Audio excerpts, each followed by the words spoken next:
नमस्कार। सबसे पहले आप सभी को हिंदी दिवस की हार्दिक शुभकामनाएं। आज के इस व्याख्यान में हम हिंदी पर ही बात करेंगे। सबसे पहले तो हिंदी है क्या, ये सवाल जब हमारे मन में उठता है तो इसका सामान्य सा जो जवाब होता है वो भी यही है कि हिंदी एक भाषा है। दूसरा सवाल उठता है कि भाषा क्या है। अगर हम इस शब्द के सामान्य विवेचना करें तो कह सकते हैं कि भाषा वह माध्यम है, वह सेतु है जो दो व्यक्तियों को आपस में जोड़ती है। भाषा वह माध्यम है जिसके द्वारा हम अपनी बात दूसरे व्यक्ति तक संप्रेषित कर सकते हैं, उससे कह सकते हैं, उसे समझा सकते हैं।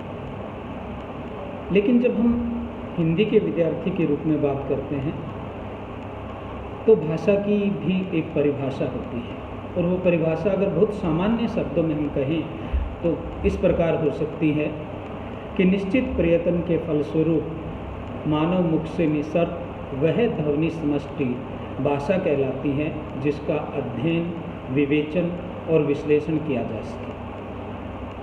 इस परिभाषा में कई महत्वपूर्ण बातें सन्निहित है और उनका विवेचन और विश्लेषण हमें पहले करना होगा यदि हमें भाषा को समझना है।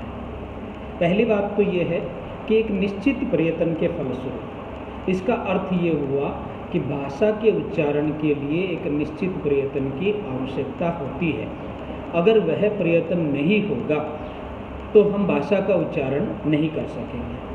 जैसे मैं सामान्य सी बात यदि आपसे कहूँ कि आप सबको क्या करना है, पे फे बे भे में बोलना है, लेकिन इसके साथ मैं एक शर्त लगा दूं कि आपके दोनों होंठ हैं वो आपस में चिपकने नहीं चाहिए, तो मेरे हिसाब से कोई भी व्यक्ति पे फे बे भे में का उच्चारण नहीं कर सकता। यदि मैं आपसे कहूं कि ते थे दे धेने का उच्चारण करना है, लेकिन आपकी जो जिह्वा है, जीभ है, वो ऊपर वाले जो दांत है उनसे उनका स्पर्श नहीं होना चाहिए, तो भी आप तैथे दे देने का उच्चारण नहीं कर सकोगे।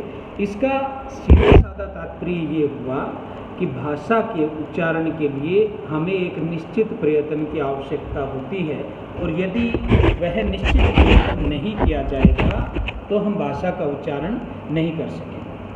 तो पहली बात तो ये हुई कि एक निश्चित प्रयत्न के फलस्वरूप मानव मुख से निसर्त वह ध्वनि समष्टि, ध्वनि समष्टि का अर्थ क्या हो गया, ध्वनियों का समूह भाषा कहलाती है जिसका अध्ययन, विवेचन और विश्लेषण कर सके। तो सबसे पहली बात तो होगी कि भाषा के उच्चारण के लिए हमें निश्चित प्रयत्न की आवश्यकता होती है।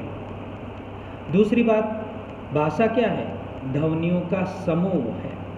और तीसरी बात क्या होगी कि निश्चित प्रयत्न के फलस्वरूप मानव मुख से निसर्त वह ध्वनि समष्टि भाषा कहलाती है जिसका अध्ययन, विवेचन और विश्लेषण किया जा सके। जो महत्वपूर्ण बात यह है कि भाषा का हम अध्ययन भी कर सकते हैं, उसका विवेचन भी कर सकते हैं और उसका विश्लेषण भी कर सकते हैं।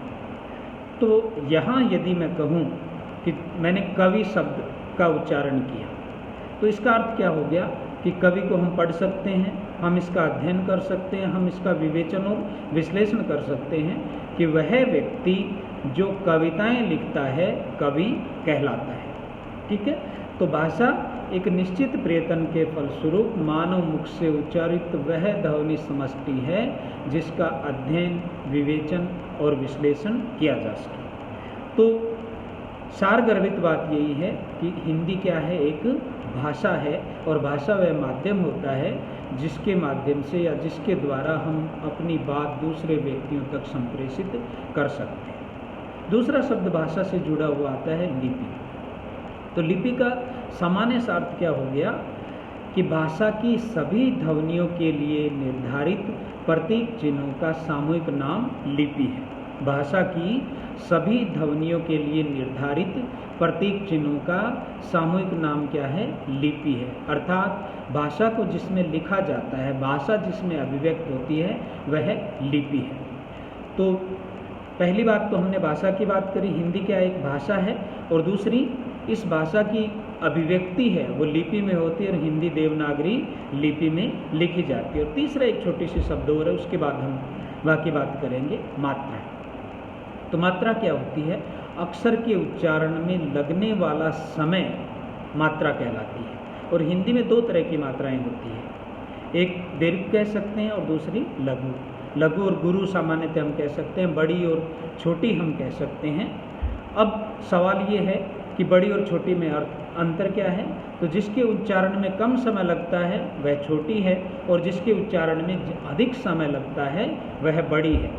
तो छोटी से बड़ी कितनी बड़ी है? अक्षर दीर्घ या बड़ी मात्राओं के उच्चारण में छोटी से दुगना समय लगता है, और उसी के आधार पर हम स्वर कहते हैं, ठीक है, और उन्हीं के आधार पर मात्राओं की परिगणना की जाती है। तो मात्रा अक्षर के उच्चारण में लगने वाला समय कहलाती है। अब सवाल उठता है कि भाषा की जब हम बात कर रहे हैं तो हिंदी कौन सी भाषा है, कैसी भाषा है? तो यहाँ अक्सर कहा जाता है कि हिंदी हमारी मातृभाषा है। मातृभाषा से बहुधा हमारा तात्पर्य ये है कि वह भाषा जो बच्चा अपनी माँ के दूध के साथ सीखता है उसे हम क्या कहेंगे? मातृभाषा कहेंगे। तो हिंदी अगर व्यापक परिप्रेक्ष्य में हम कहें तो हमारी मातृभाषा है, क्योंकि इसमें अवधी भी समाहित है, इसमें ब्रज भी समाहित है, इसमें राजस्थानी को भी हम सम्मिलित कर लेते हैं, और आदिकालीन साहित्य है, विशेष तौर से जो डिंगल और पिंगल में जो राजस्थानी साहित्य लिखा गया उस साहित्य को भी हम हिंदी के अंतर्गत ही पढ़ाते हैं। जब हम कबीर की भाषा की बात करते हैं तो कबीर की भाषा को यद्यपि हम पंचमेल खिचड़ी कहते हैं, उसके लिए अन्य शब्द का प्रयोग भी किया जाता है, संध्या भाषा या सदुकड़ी भाषा का प्रयोग भी किया जाता है, लेकिन वो भाषा भी हिंदी के अंतर्गत ही आती है। तो व्यापक परिप्रेक्ष्य में जब हम कहते हैं तो हिंदी हमारी मातृभाषा है, लेकिन हमें ये ध्यान रखना चाहिए कि मातृभाषा हम उस भाषा को कहते हैं, वह भाषा जो बच्चा अपनी माँ के दूध के साथ सीखता है। और पूरी दुनिया में मातृभाषा तो बहुत सारी है, लेकिन पितृभाषा कोई भी नहीं है, अर्थात पिता की कोई भाषा नहीं होती, माँ की ही भाषा होती है। तो व्यापक परिप्रेक्ष्य में हिंदी हमारी मातृभाषा है, लेकिन यदि हम इसके संकुचित अर्थ को लें, स्थानीय अर्थ को लें, तो राजस्थानी हमारी मातृभाषा है। और राजस्थानी में भी फिर अलग अलग आ जाएगा, मारवाड़ी आ जाएगी, मेवाड़ी आ जाएगी, हाड़ौती आ जाएगी, ढूंढाड़ी आ जाएगी, राठ आ जाएगी, शेखावाटी आ जाएगी, अलग अलग भाषाओं का समूह है। तो वे उन्हें हम भाषा नहीं कहेंगे, बोली कहेंगे, ठीक है। और बोलियों से मिलकर ही कोई भाषा है वो समृद्ध होती है।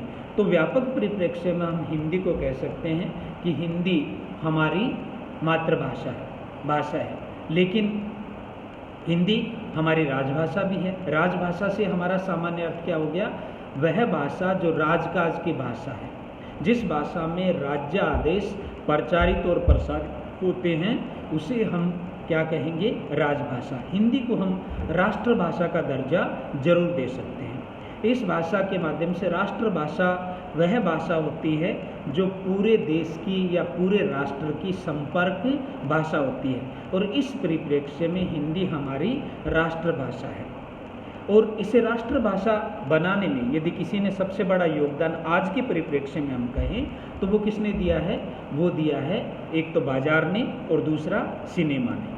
बाजार की जो ज़रूरत है उस ज़रूरत ने भाषा को भी समृद्ध किया है। और वैसे भाषा की अपनी रवानी होती है, उसका अपना सौंदर्य होता है, अपना लालित्य होता है। कबीर कहते हैं कि संस्कृत है कूप जल भाखा बहता नीर। भाखा बहता नीर है और भाषा है वो अपने दम पर कायम रहती है।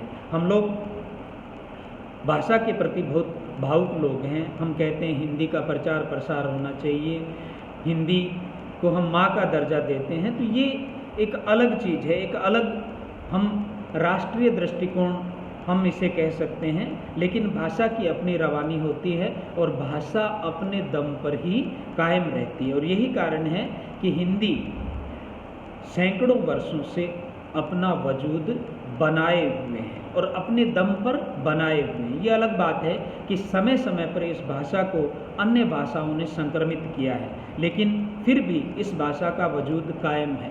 यदि हम अरबी और फारसी की बात करें तो हमारे एक सामान्य से बात की जाती है कि हाथ कंगन को आरसी क्या और पढ़े लिखे को फारसी क्या।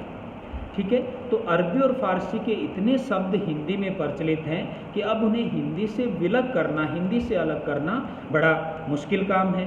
यदि हम सामान्य सी बात करें कि हम औ से औरत पढ़ाते हैं, औरत है, अल्लाह है, आदमी है, ये सारे के सारे किस भाषा के शब्द हैं? अरबी के शब्द हैं, लेकिन हिंदी में प्रयोग में लिए जाते हैं। हम में से बहुत सारे लोग, करोड़ों लोग ऐसे हैं जो कभी पुर्तगाल नहीं गए, लेकिन पुर्तगीज शब्द हिंदी में इस तरीके से दैनिक जीवन में रच बस गए हैं कि उन्हें विलग कर पाना बड़ा अलग है। जैसे अलमारी है, गमला है, चाबी है, ये सारे के सारे क्या हैं? पुर्तगाली शब्द हैं। अंग्रेजी के शब्द इतने प्रचलन में या प्रयोग में आ गए हैं कि अगर उनका स्थानापन्न हम हिंदी शब्द लिखेंगे तो हम स्वयं विस्मित हो जाएंगे। यदि हम गाँव की बात करें तो एक सामान्य से अगर कोई व्यक्ति अस्पताल जा रहा है, हॉस्पिटल जा रहा है, और अगर आप उससे कहोगे कि आप कहाँ जा रहे हो, तो आप कहोगे कि मैं डॉक्टर को चेक कराने जाता हूँ। ये अलग चीज़ है कि डॉक्टर का भी अपभ्रंश बनकर के डॉक्टर के रूप में प्रचलन में आ गया है। लेकिन अगर उसका स्थानापन्न शब्द अगर आप चिकित्सक काम में लोगे तो वो शब्द समझ में नहीं आएगा। आप ऑपरेशन कहोगे तो समझ में आ जाएगा, आप ड्राइवर कंडक्टर कहोगे तो समझ में आ जाएगा, लेकिन आप ऑपरेशन की जगह शल्य क्रिया का प्रयोग करोगे, यदि आप कंपाउंडर का प्रयोग करोगे, या आप यह कहें कि चालक और परिचालक का, कंडक्टर और ड्राइवर की जगह प्रयोग करोगे, तो ये शब्द दैनिक जीवन में इतने रच बस गए हैं कि इन्हें विलग करना या इनका स्थानापन्न करना बड़ा मुश्किल काम है। लेकिन फिर भी हिंदी का अपना वजूद है, हिंदी अपने दम पर कायम है, और इसके लिए यही कहा जाता है कि मोहताज नहीं वह गहनों की जिसे खूबी खुदा ने दी, कि देखो चांद को लगता है कितना बदनुमा गहना। तो हिंदी भाषा अपने दम पर कायम है, उसके लिए हमें चिंतित होने की आवश्यकता नहीं है, और इसका वजूद और इसका वर्चस्व बना रहेगा। धन्यवाद। एक बार पुनः आप सभी को हिंदी दिवस की हार्दिक शुभकामनाएं।